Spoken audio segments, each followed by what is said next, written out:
Hi friends, welcome to trading pro Telugu channel.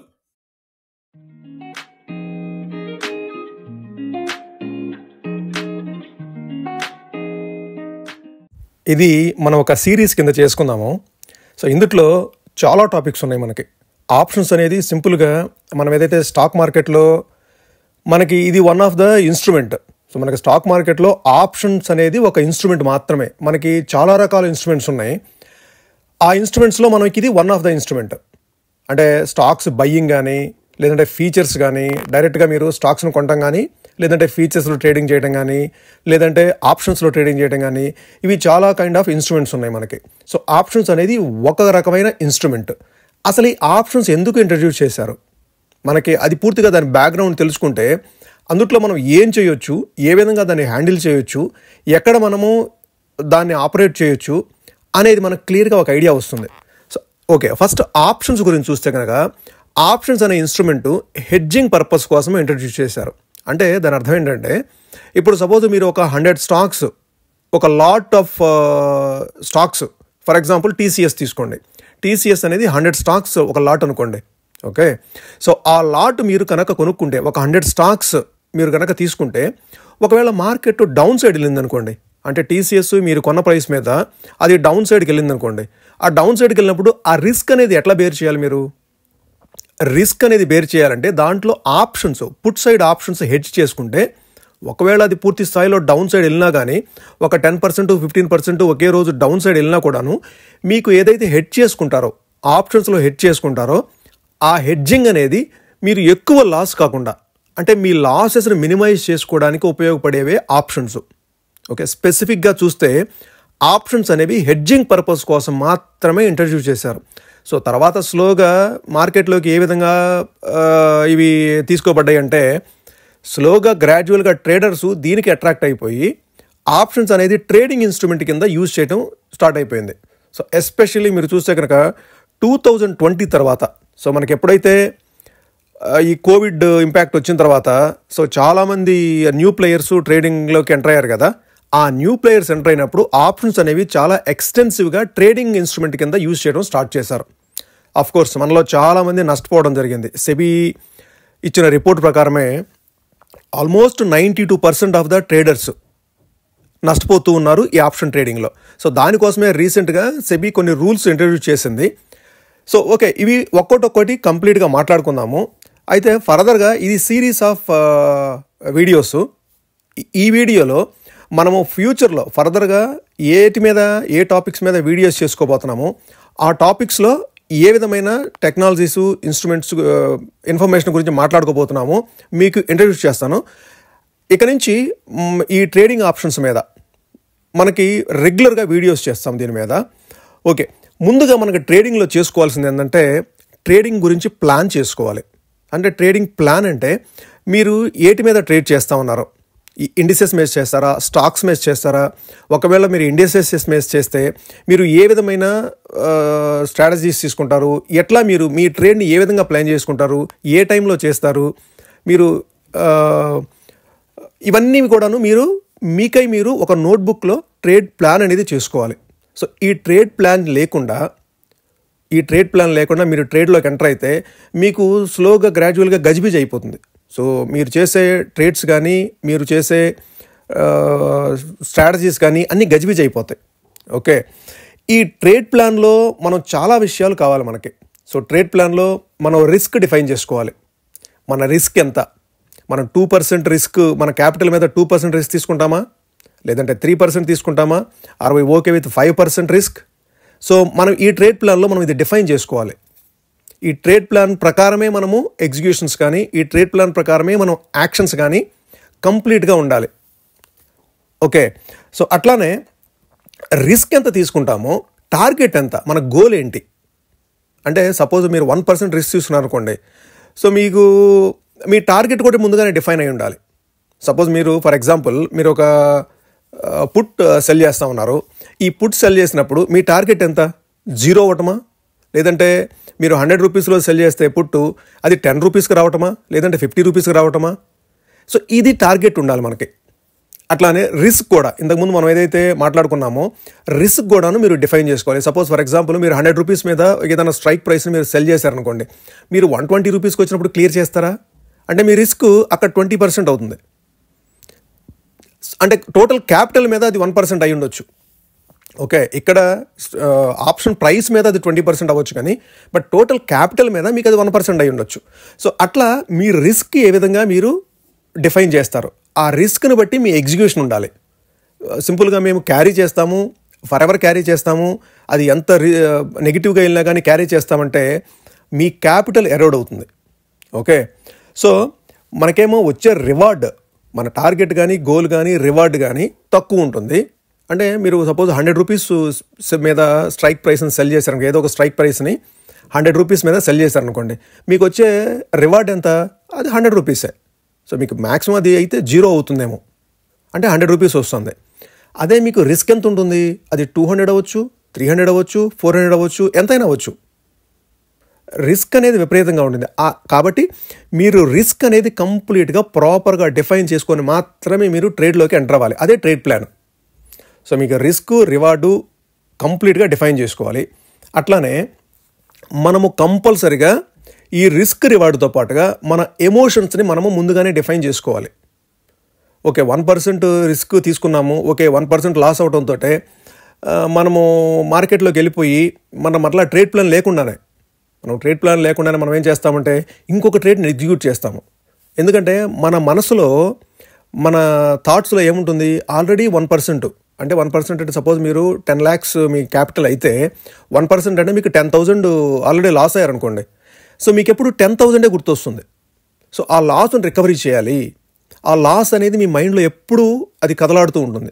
So ఈ లాస్ని recovery చేయాలనే తపంతోటి మీరు వెంటనే ఇంకొక ఎమోషనల్గా ఒక ట్రేడ్ తీసుకుంటారు. సో అది చేయకూడదు. ఎమోషనల్ బ్యాలెన్స్ అనేది కంప్లీట్గా ఈ ఆప్షన్ ట్రేడింగ్లో ఇంపార్టెంట్. సో ఇది ఏ విధంగా చేసుకోవాలి? సో మనం ఫర్దర్ వీడియోస్లో ఇవన్నీ డిస్కస్ చేసుకుందాము. ఎమోషనల్ బ్యాలెన్స్ ఎట్లా చేసుకోవాలి, ఎటువంటి ఎమోషన్స్లో మనము ట్రేడ్లోకి ఎంటర్ అవ్వాలి, ఒకవేళ ట్రేడ్ మనకి ఆపోజిట్లో వెళ్తే ఆ ఎమోషన్స్ని ఏ విధంగా కంట్రోల్ చేసుకోవాలి. మొత్తము ఆప్షన్ ట్రేడింగ్ అనేది ఏదో మీరు ఒక స్ట్రాటజీ నేర్చుకుంటే ఆ స్ట్రాటజీనే మనకి ప్రాఫిట్స్ ఇస్తుంది అనుకోవటం కరెక్ట్ కాదు. సో స్ట్రాటజీస్ అనేది జస్ట్ ఇంప్లిమెంటేషన్ కోసం మాత్రమే. స్ట్రాటజీస్ అనేది it plays only 10 to 20% role అంతే. మన ఓవరాల్ ట్రేడింగ్లో 10 to 20% మాత్రమే ఈ స్ట్రాటజీస్ రోల్ ప్లే చేస్తాయి. బేసిక్గా మనకు ప్లే చేసేది ఏంటంటే మన ట్రేడ్ ప్లాను, మన రిస్క్ రివార్డ్ టార్గెట్స్, అట్లానే మన ఎమోషన్స్. సో ఇవి బేసిక్గా ప్లే చేస్తాయి. ఈ స్ట్రాటజీస్ అనేది అందరికీ తెలుసు. Strategies openly available. మీరు 100% ట్రేడర్స్కి ఏదో ఒక స్ట్రాటజీ తెలుసుంటుంది. 930 స్ట్రాటజీ అంటారు, లేదంటే బై కాల్ అంటారు, బై సెల్ అంటారు. ఇది చాలా స్ట్రాటజీస్ ఉన్నాయి కదా మనకి. ఏదో ఒక స్ట్రాటజీ అందరికీ తెలిసే ఉంటుంది. చాలా స్ట్రాటజీస్ చాలామందికి తెలుస్తాయి. బట్ దాన్ని ఏ విధంగా హ్యాండిల్ చేయాలి, ఏ టైంలో హ్యాండిల్ చేయాలి, దాని రిస్క్ ఎట్లా మేనేజ్ చేయాలి, దాని రివార్డ్ ఎట్లా తీసుకోవాలి, అందులో ఎమోషన్స్ ఏ విధంగా కంట్రోల్ చేసుకోవాలి. సో ఇవి కదా మనకు కావాలి. ఆప్షన్ ట్రేడింగ్లో మెయిన్ ఇవి కావాలి. సో అవి సెకండరీ. ఓకే, మన స్ట్రాటజీ అనేది సెకండరీ, మిగిలినవన్నీ మనం ఇప్పటివరకు డిస్కస్ చేసుకునేవన్నీ ప్రైమరీ. సో ఈ ప్రైమరీ టాపిక్స్ అట్లానే అన్ని టాపిక్స్ గురించి వివరంగా డీటెయిల్గా ప్రతి టాపిక్ గురించి ఫర్దర్ వీడియోస్లో మనం వివరంగా డిస్కస్ చేసుకుందాం. మీరు ఇప్పటివరకు సబ్స్క్రైబ్ చేయకపోయినట్లయితే, మన ఛానల్ కనుక సబ్స్క్రైబ్ చేయనట్లయితే కంపల్సరీ సబ్స్క్రైబ్ చేసుకోండి. అట్లానే నోటిఫికేషన్స్ ఆన్ చేసుకోండి. సో నోటిఫికేషన్స్ ఆన్ చేసుకుంటే మేము ఫర్దర్గా ఏ వీడియోస్ పెట్టినా సరే మీ నోటిఫికేషన్లోకి వస్తుంది. మీరు దాన్ని ఈజీగా యాక్సెస్ చేయొచ్చు, వెంటనే మీరు దాన్ని చూసుకోవచ్చు. అట్లానే ఈ స్ట్రాటజీ ఏదైతే మనం చేస్తామో, సో మనము ట్రేడింగ్లో ఒక స్ట్రాటజీ ప్రకారం చేస్తాము. మన స్ట్రాటజీ ఇది. ఓకే, లాంగ్ కాల్ తీసుకుంటున్నాము, సో బేర్ పుట్ తీసుకుంటున్నాము, సో ఇంకేదో తీసుకుంటున్నాము. సో ఈ స్ట్రాటజీకి మనకి కంపల్సరీ హెడ్జ్ తీసుకోవాలి. హెడ్జ్ వచ్చేసేసి మనకి లాస్ని కంట్రోల్ చేస్తుంది. సో ఈ హెడ్జెస్ ఎక్కడ తీసుకోవాలి, ఎట్లా తీసుకోవాలి, సో ప్రతి స్ట్రాటజీకి మనము హెడ్జ్ తీసుకోవాలా. సో వీటన్నిటి గురించి కూడా మనం డీటెయిల్డ్గా చెక్ చేద్దాము. సో ప్రతి టాపిక్ గురించి కూడాను కలిసే నేర్చుకుందాము. సో నేనేదో మీకు విపరీతమైన నాలెడ్జ్ చేస్తానని చెప్పి నమ్మొద్దు. సో నేను మీకు నాలెడ్జ్ షేర్ చేస్తాను, మీరు దాన్ని ఏ విధంగా ఇంప్లిమెంట్ చేస్తారనేదే మీ టాలెంట్. సో నేను ప్రతిరోజు ప్రతి నిమిషం ఇదిగో ఈ స్ట్రాటజీ బాగుంటుంది, ఈ మార్కెట్లో ఈరోజు ఈ స్ట్రాటజీ బాగుంటుంది, లేదంటే మీరు ఇక్కడ సపోర్ట్కి వచ్చినప్పుడు ఇట్లా మీరు హిట్ చేసుకోండి, ఇక్కడ రెసిస్టెన్స్కి వచ్చినప్పుడు మీరు ఈ విధంగా ఎగ్జిట్ అవ్వండి. సో ఇవేమీ నేను మీకు ప్రతి నిమిషం కూడాను ట్రేడింగ్లో ఏ ఒక్కళ్ళు చెప్పరు, నేనే కాదు, ఏ ఒక్కళ్ళు మీ ఫ్రెండ్స్ కానీ మీ ఎవరు కూడా, మీ కో ట్రేడర్ కూడా, మీతో పాటు కలిసి పనిచేసే కో ట్రేడర్ కూడాను మీకు చెప్పలేడు. ఎందుకంటే అది మీ ఎమోషనల్ దీన్ని బట్టి ఉంటుంది. సో ట్రేడింగ్లో ఎప్పుడు కూడాను పై ఫ్యాక్టర్సే ఎక్కువ పనిచేస్తాయి. అట్లానే మనం ఇప్పుడు ఏదైతే మాట్లాడుకున్నామో exit rules. So exit rules ఏ విధంగా సెట్ చేసుకోవాలి అంటే, సపోజ్ మనం ఒక ట్రేడ్ తీసుకున్నాము, ఈ సపోర్ట్ దగ్గరికి వచ్చినప్పుడు మనం ఇట్లా ట్రేడ్ చేద్దాము అనుకున్నాము. సో అక్కడ ఎగ్జిట్ అవ్వాలా? చాలా ఫ్యాక్టర్స్ పనిచేస్తాయి ఎగ్జిట్ రూల్స్లో కూడాను, చాలా ఫ్యాక్టర్స్. సపోజ్ ఫర్ ఎగ్జాంపుల్ మీరు ఈరోజు ట్రేడ్ తీసుకున్నారు, రేపు మార్నింగ్ గ్యాప్ డౌన్ ఓపెన్ అయింది. సో గ్యాప్ డౌన్ ఓపెన్ అయిన వెంటనే మీరు తీసేస్తారా? ఎగ్జిట్ అయిపోతారా? మీ ప్రైస్ ఇదైపోయిందని చెప్పేసి లేదు. ఈ దీంట్లో ఓకే, ఇంటర్నేషనల్ ఫ్యాక్టర్స్ వల్ల మన లోకల్ మార్కెట్స్ ఇన్ఫ్లుయెన్స్ అయ్యి గ్యాప్ డౌన్ తీసుకుంది. రికవరీ అవుతుందా? మనం రికవరీ అవుతుందని ఎక్స్పెక్టేషన్స్ ఉన్నాయా? మనకి రికవరీ అవుతుందని ఎక్స్పెక్టేషన్స్ ఉంటే మనం ఎగ్జిట్ అవ్వం. ఎందుకు ఎగ్జిట్ అవ్వాలి? రికవరీ అవుతుందని ఎక్స్పెక్టేషన్స్. ఇప్పుడు మీరు ప్రతిరోజు మార్కెట్ని గమనిస్తూ ఉంటారు, సో మీకు ఒక అంచనా ఉంటుంది. సో ఈ అంచనాలు మీకు ప్రాపర్గా ఉండాలి. ఎటువంటి అంచనాలు? మార్కెట్ గురించి అవగాహన కంపల్సరీ ఉండాలి. ఎందుకంటే మార్కెట్లో మీరు ఈ ఇన్స్ట్రుమెంట్స్ని యూజ్ చేసుకుంటున్నారు. సో మార్కెట్ ఏ విధంగా బిహేవ్ చేస్తే ఈ ఇన్స్ట్రుమెంట్స్ కూడాను ఆ విధంగా బిహేవ్ చేస్తాయి. సో ఇన్స్ట్రుమెంట్స్ అనేవి, ఈ ఆప్షన్స్ అనేవి సపరేట్గా బిహేవ్ చేయవు, మార్కెట్తో పాటుగానే బిహేవ్ చేస్తాయి. ఇది మీరు పూర్తిగా అర్థం చేసుకోవాలి. మనకు మార్కెట్లో ఎగ్జిట్ రూల్స్ ఒకటి పెట్టాం కదా అని చెప్పేసి అది ఎగ్జిట్ రూల్స్ కంప్లీట్గా ఫాలో అవ్వం ఇన్ ద సెన్స్ అది యాజ్ ఇట్ ఈస్గా 100% యాక్యురసీగా అదే చేయాలని ఏం లేదు. సో మీకు మార్కెట్ మూమెంట్స్ ఏ విధంగా ఉంటాయి, ప్రైస్ యాక్షన్ ఏ విధంగా ఉంది, ఎక్స్టర్నల్ ఫ్యాక్టర్స్ ఏ విధంగా న్యూస్ ఇదవుతూ ఉన్నాయి, ఇదన్నీ బేస్ చేసుకొని మనం యాక్ట్ చేస్తాము.